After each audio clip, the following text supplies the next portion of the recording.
Hey everyone, welcome to the horror show. I'm Cecil Laird. Marcia Parker. So very frustrated with me, Marcia Very Parker. frustrated. This is like the best thing on TV right now for the Halloween season, and I didn't get to the point I told her I would get to.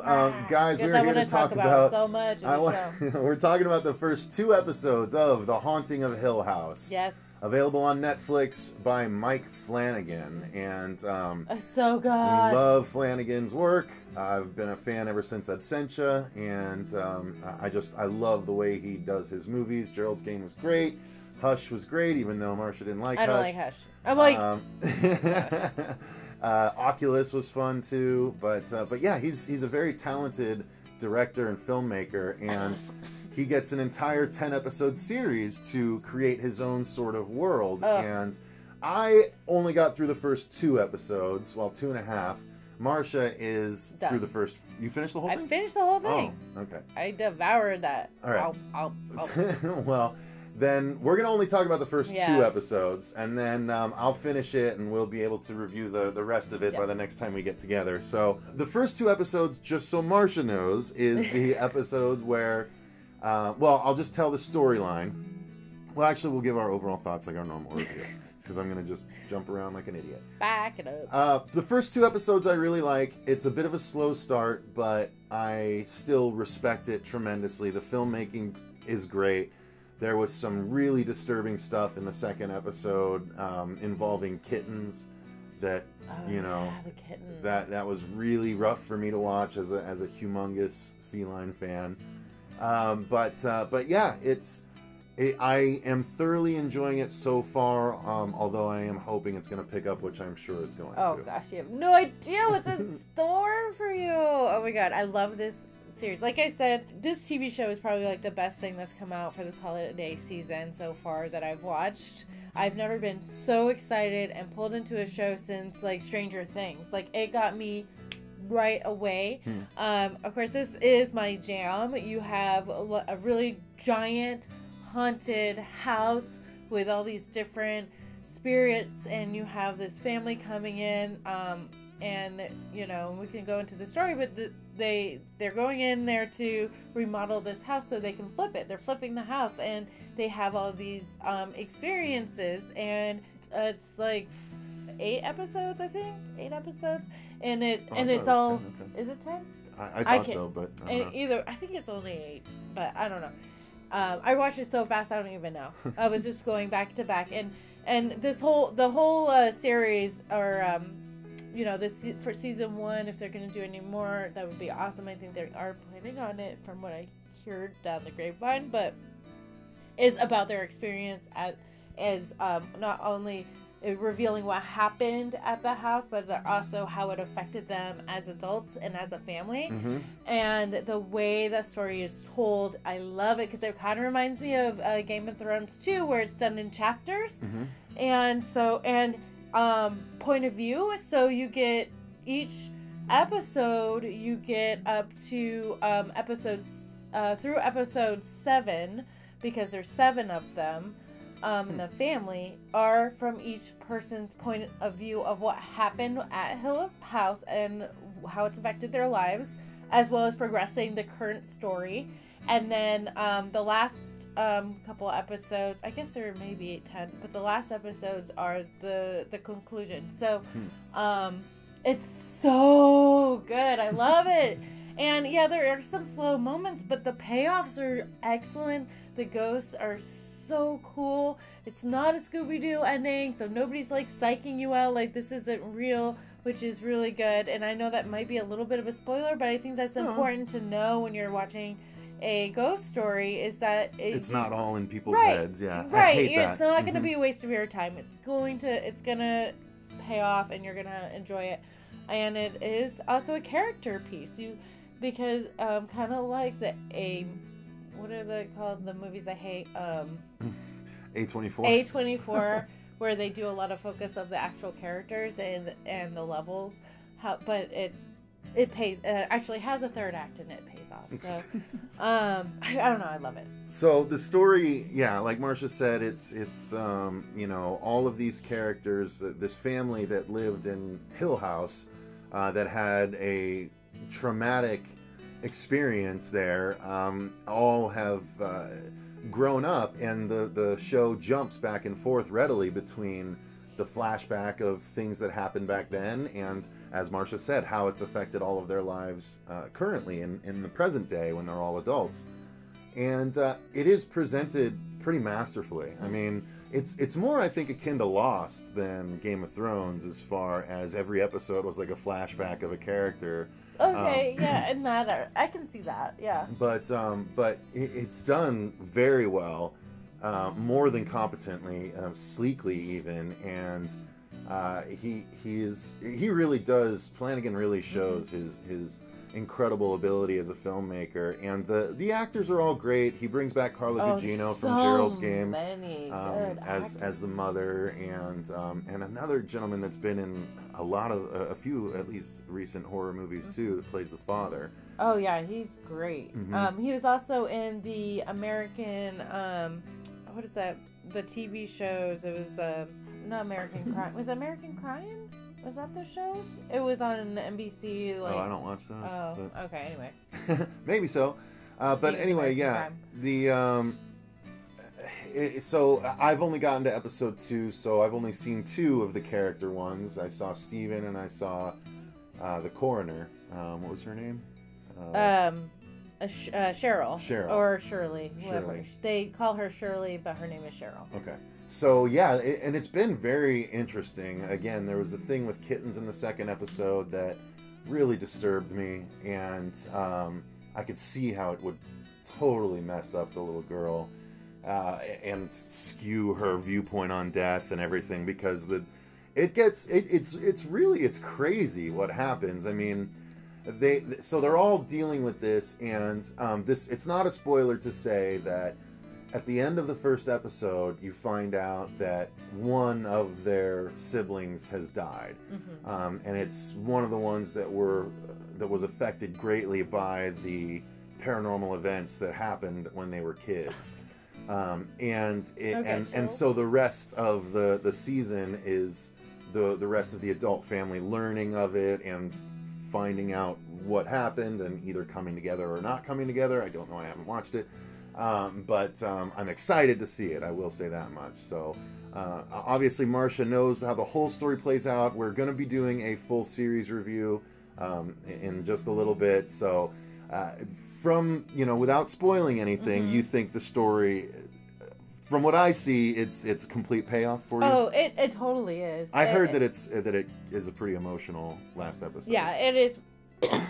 You go through like a roller coaster, and there's so many little things in each episode that you don't think about until like maybe the next episode when you learn more, like so many different Easter eggs, and then when you learn that little bit and then you go back and you're like, because sometimes they do replay some of the same scenes but from a different perspective, so you kind of like, oh, and then you're like, oh, and then you go, oh, and it's so cool. And the other thing I want to say about Flanagan and how he played with his directing in the different styles, because every episode has a different style, and because each character has a different perspective, right? And they all have different personalities, and it's like he directed them to fit those characters and those personalities, and I thought that was awesome. Yeah. It was hands down the best way to do the series. I keep saying series, and it is. Well, it's one season, so yeah, it's a series. All right. So I don't know. I don't want to spoil anything, but yeah, I agree with your point of wanting to wait to make sure it has your full attention, because you want to give it your full attention. Yeah. I almost want to watch it again, knowing what I know, and just see like what other things I can pick up. There was one point I had to stop. I think I watched it in 3 sits, and I think it was like I watched it like up to the 5th episode, and I was like, okay, I like this. This is good.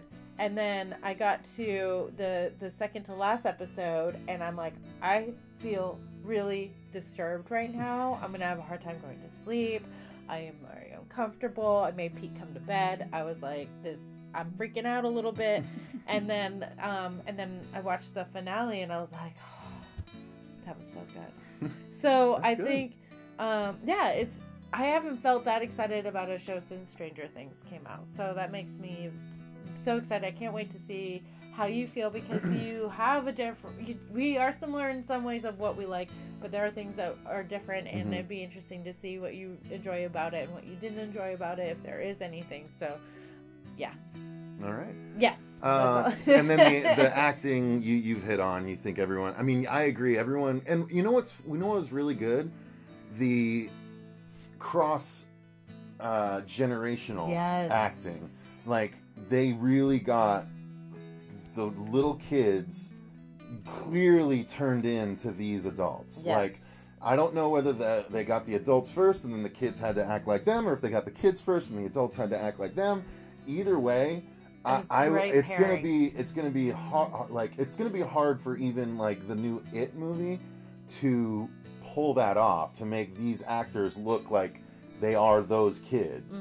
But this show, at least in the first 2 episodes I've seen, has done it brilliantly. Like, clearly this woman was this girl. Clearly this man was this boy. Clearly this woman was this little girl. Like, that's all to acting. You know? I can't wait. So, Okay. Oh my gosh, there's a certain episode, and it's Nellie's episode, and when you get to Nellie's episode, I think you're gonna be even more impressed. Yeah, with the cross. So, yeah. So, and then effects-wise, again, the effects that I've seen so far are out of this world. Now, creepy. Remind me, which ones have you seen so far? So, I just saw Nellie, obviously. So, the bent neck lady? Saw the bent neck lady in the first episode, briefly, but she was just like barely moving towards the bed. And then Nellie screams, and then she goes and sleeps on the couch. But I saw the zombie dude crawling towards Luke when the dumbwaiter went down, and then they pull him up and he's got the shirt torn, and yet they won't believe that he saw something. Like, why do you do that? I hate when parents are like that. But and then I think that might be about it as far as the things that I've seen so far, which is why maybe I feel like it's a little slow for me. But from your face, I can tell it's going to pick up. So, the third episode, I'm halfway through. Like, one of the things that they keep talking about is Mr. Smiley, and I am so interested to find out what Mr. Smiley is. So, so the effects hold up then through the whole series? Yes. Oh yeah. And are they more digital or are they more practical? Do you remember? I mean, when it comes to I don't know.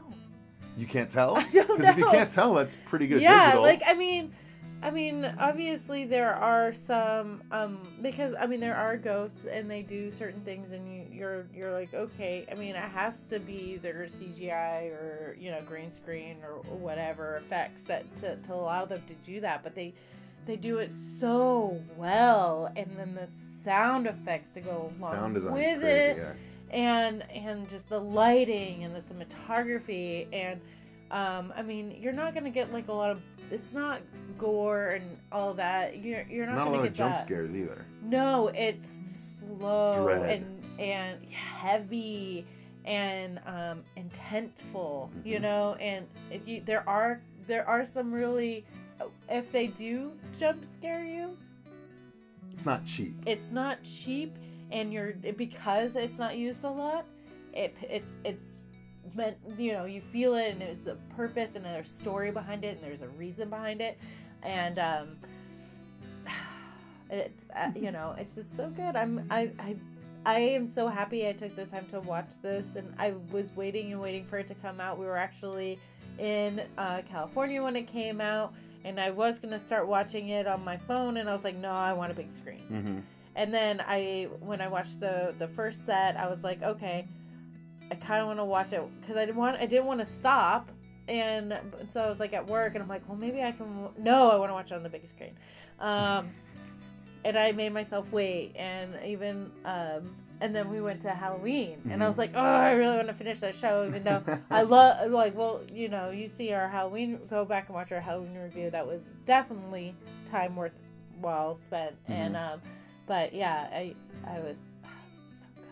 so good. I'm so sad he hasn't finished it. Because, I will. Because it's gonna happen. Because he's been watching this stuff that I know is garbage. Yeah. And I'm like, you're wasting your time to watch that garbage. Watch this. This is so good. I know. Well, here's the thing. I've been trying to. So I have a plan. I'm playing catch up. As we film this, Red Dead Redemption 2 comes out on Friday. Mm-hmm. I still hadn't played my Spider-Man game, and I want to trade my Spider-Man game in towards it, so I've been trying to play through Spider-Man, and since Spider-Man's open world, I can kind of half pay attention to something else while I'm playing Spider-Man. So I've been catching up on American Horror Story Cult and the last season of The Walking Dead, because those don't deserve my full attention. But I did not want to watch The Haunting of Hill House that way. Mm-hmm. So I watched those two instead, and I want to, like you said, pay full attention and watch it on the big screen and make sure I'm getting everything. Watch it in the dark. Well, yeah. I don't like watching scary stuff during the day anyway. But. Yeah. All right, guys. Well, I think that's where we're going to call our review of the first part of The Haunting of Hill House. Let us know in the comments down below if you've watched it, if you've watched some of it or all of it or none of it. Let us know what you're thinking about it, and don't spoil anything, because we will be back and we'll do a full series review, probably just a couple weeks. So yes. We're not going to be filming next week, so it'll take us about 2 weeks before we can film it, but it'll be up soon after that. So make sure you watch it and then watch what we have to say about it, because we're going to spoil the crap out of it. Yeah, we usually spoil stuff in our series reviews. Yeah. So. Thanks very much for watching, guys. Click the link in the description box down below to join our Patreon. Yeah. You can get access to cool Patreon exclusive material, early release material, as well as actually telling us what to do on the channel, including reviews, as well reviews of movies or games or even comics. We're going to be starting to do our Patreon live streams, so you can take part in those. Lots of cool stuff. Until next time, though, I've been Cecil Laird. I'm Marcia Parker. And remember, stay scared.